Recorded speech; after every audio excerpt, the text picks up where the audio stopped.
The air was warm with the promise of summer as Naomi Carter stepped out of Charles de Gaulle Airport, her camera slung over one shoulder, its familiar weight as natural to her as the beat of her own heart. Beside her, her mother, Celeste, hailed a taxi with the casual grace of someone comfortable in foreign cities. Celeste had been to Paris before, once, long ago, when she was a student and the world still shimmered with possibility. For Naomi, this was a first. Her life until now had stretched no farther than the quilted neighborhoods of Chicago and the ivy-draped campus of her liberal arts college. Now in Paris, the city of light and layered histories, Naomi felt like a contradiction in motion, an American girl with deep brown skin, wide, curious eyes, and a mother who could pass for European nobility. The driver loaded their bags into the trunk while Celeste chatted in fluent French, her accent laced with remnants of time spent abroad. Naomi slid into the back seat, half impressed, half adrift, watching as the city unfurled through the window, tree-lined boulevards, wrought iron balconies, and a sky so impossibly blue it seemed painted on. She tightened her grip on her camera. She hadn't come only to see Paris, but to capture it, the quiet, in-between moments, the unposed lives of strangers. She also, without admitting it fully, hoped the city might give her something she didn't know she was missing. Their hotel, a boutique building nestled in the 7th arrondissement, sat close enough to the Seine that they could hear the murmur of passing boats at night. Their room was small but elegant, with a window that opened to the scent of morning bread and the soft hum of bicycles. Celeste moved with elegant efficiency, unpacking her things, hanging her linen dresses like they belonged in that wardrobe. Naomi moved more slowly, distracted by the rhythm outside. On their first afternoon, they wandered through the Latin Quarter. Celeste led the way with surprising energy, pointing out cafes she had once loved, bookstores where time had slipped through her fingers. Naomi trailed behind, camera in hand, snapping photos, a boy with a red balloon, an old woman feeding pigeons, a couple kissing beneath sycamores. She had a gift for this, for catching the unnoticed. Her professors always asked, "Why do you shoot people from behind?" She never had a good answer. Maybe because there's honesty in the unguarded. Maybe because the back of a person sometimes tells more than their face. That evening, over dinner at a quiet bistro tucked between narrow streets, Celeste asked, "Are you glad you came?" Naomi paused. "Yeah, it's beautiful. Different." Celeste smiled, but something flickered in her eyes. "I thought you'd like it." They didn't talk about Naomi's father. They never did. All she knew was that he had died in a car crash when she was 2. There were no photos, no stories. His absence had been so complete it sometimes felt fictional. Naomi had asked once, and only once. Celeste had responded with a soft shake of the head that made Naomi feel like a trespasser in her own life. On their second day, Celeste insisted they visit the Eiffel Tower. "We can't come to Paris and not do the tourist thing," she said brightly. By late morning, the plaza beneath the tower buzzed with tourists. Vendors shouted in multiple languages. Children chased pigeons. Couples posed. Celeste wanted a picture. "Just one," she said, pulling Naomi toward a quieter spot where the tower loomed behind them. Naomi hesitated. She disliked posed pictures, especially next to her mother, Celeste with her flawless skin, green eyes, and golden hair, Naomi with her coiled curls pulled into a bun and a complexion that turned her into a question mark in those photos. Still, she agreed. A man nearby offered to take the photo. Celeste handed over her phone, and Naomi stood beside her mother, trying to look natural. The camera clicked once, twice, and then it was over. They thanked the man and walked along the river, stopping for ice cream. Naomi snapped a few more shots, boats, birds, a cat perched on a wall, but the earlier photo lingered in her mind. Something about it felt off. That night, while Celeste showered, Naomi transferred her photos to her laptop, editing softly, cropping carefully.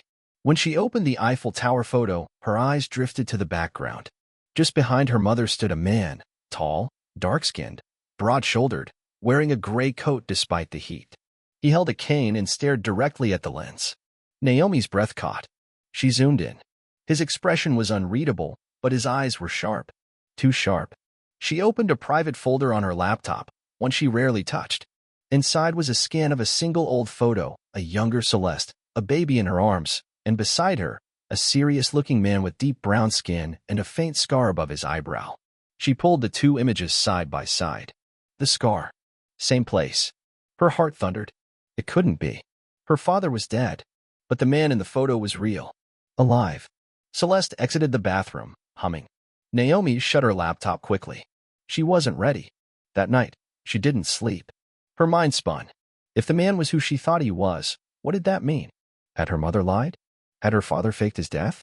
By dawn, Naomi dressed quietly and slipped out before Celeste woke. She wandered the early streets of Paris, camera bouncing at her hip. She found herself at the Eiffel Tower again. It was quieter now, joggers, early tourists. She searched faces. Nothing. Then she saw the street photographer from the day before. She approached him. "Excuse me," she said in halting French.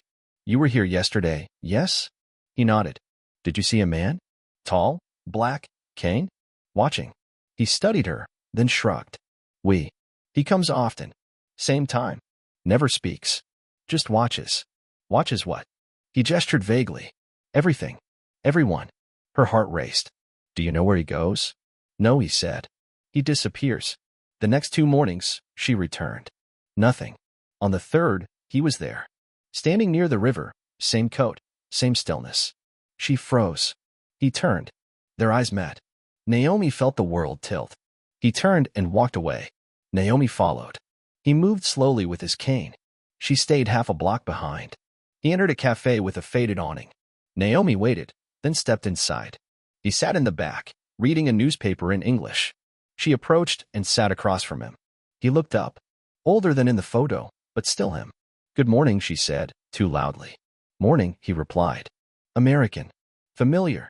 I think I know who you are," she said. "My name is Naomi Carter. My mother is Celeste. She told me my father died when I was 2. But I saw the photo. You were in it. You look exactly like him. The scar, it matches. I think you're Malcolm Carter. I think you're my father." He stared at her for a long time. "You look like my mother," he said. "Especially the eyes.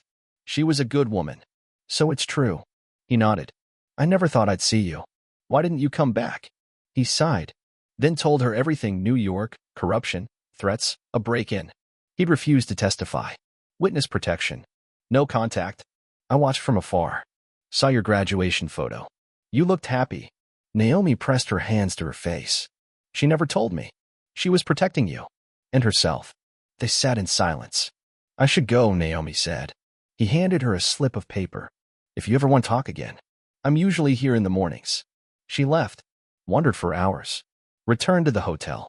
Celeste was waiting. "Where were you?" she asked. Naomi didn't answer. "You saw him, didn't you?" Naomi nodded.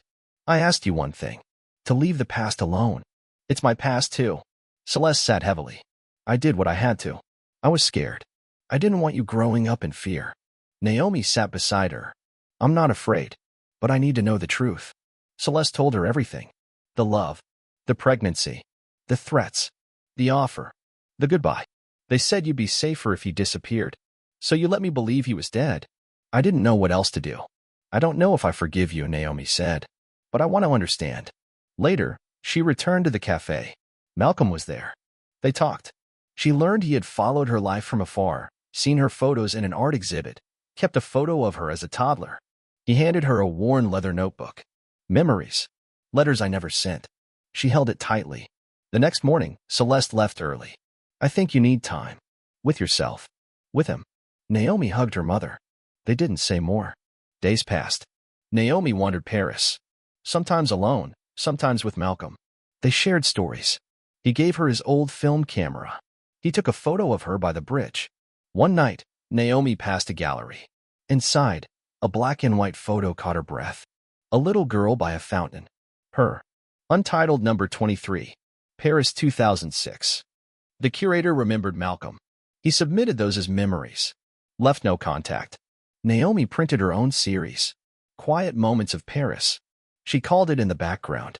At the center, the photo by the Eiffel Tower. Malcolm behind her mother. Watching. At the opening night, a guest asked, "Who is the man in the background?" Naomi smiled. "That," she said, "is the beginning of everything." And for the first time, she said it without fear.